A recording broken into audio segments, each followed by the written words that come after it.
6h49 dans quelques secondes. Salut François. Salut. Bon lundi à toi. La semaine de travail commence. Alors, questionnons-nous sur le nombre de fois qu'on prend nos courriels par jour et l'impact que ça a aussi. Écoute, il y a une étude intéressante qui est ressortie dans le Journal de Montréal aujourd'hui, mais c'est pas la première sur le genre, qui dit qu'on prend trop souvent nos courriels. Okay. Il y a un niveau de stress qui augmente quand on a la fenêtre de courriel qui est ouverte en permanence. On irait jusqu'à 37 fois l'heure ouvrir et fermer des fenêtres.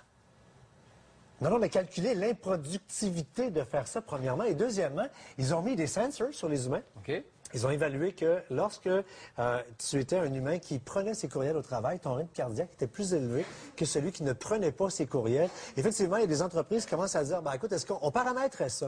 Même on donne des plages horaires officielles où tu peux prendre tes courriels. Même chose qu'on a commencé à faire dans plusieurs entreprises il y a quelques années pour la boîte vocale, où on a dit, vous ne répondez plus au téléphone, vous travaillez. Hein? T'es en plein milieu de quelque chose, puis ça sonne. Ouais, pourquoi répondre? Reste productif. Et je sais pas si vous remarquez, vous appelez dans des entreprises, ça dit bonjour, aujourd'hui telle date, je suis au travail. Ouais. Je répondrai à mes appels en fin d'avant-midi, en fin. Sauf que si tout le monde se met à faire ça, on va tous se rappeler en même temps. Il n'y a plus rien qui va marcher. Mais bon, quand même. Voilà, alors c'est juste pour vous dire que stressez pas. Et appelez-moi pas 5 minutes après pour me dire, t'as-tu reçu mon email? On l'écrit. Non, on est rendu qu'on fait ça. Ben oui, ça arrive tellement dans les... Tu sais, tu fais... Ouais. Il est parti. Il est parti, je vais le recevoir.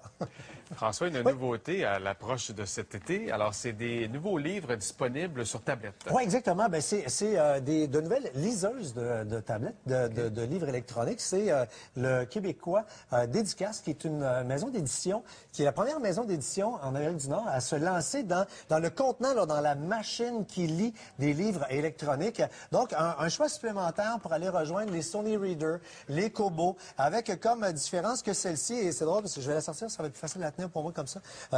Tu as tantôt fait ça immédiatement. Oui, hein? Elle n'est pas touch. C'est donc avec les boutons qu'on va se promener avec dans le menu de l'appareil. Dans les différences, c'est que c'est un appareil qui est entièrement multimédia. Donc, ce qu'on va avoir avec cet appareil-là, c'est qu'on va avoir de la photo, de la vidéo avec un écran qui est couleur pour voir les contenus, contrairement aux autres qui, exemple comme celui-ci, qui est le Kobo, un compétiteur qui est, lui, uniquement en noir et en blanc. On va pouvoir écouter sa musique, voir des vidéos également là-dedans. Plus complet de ce côté-là.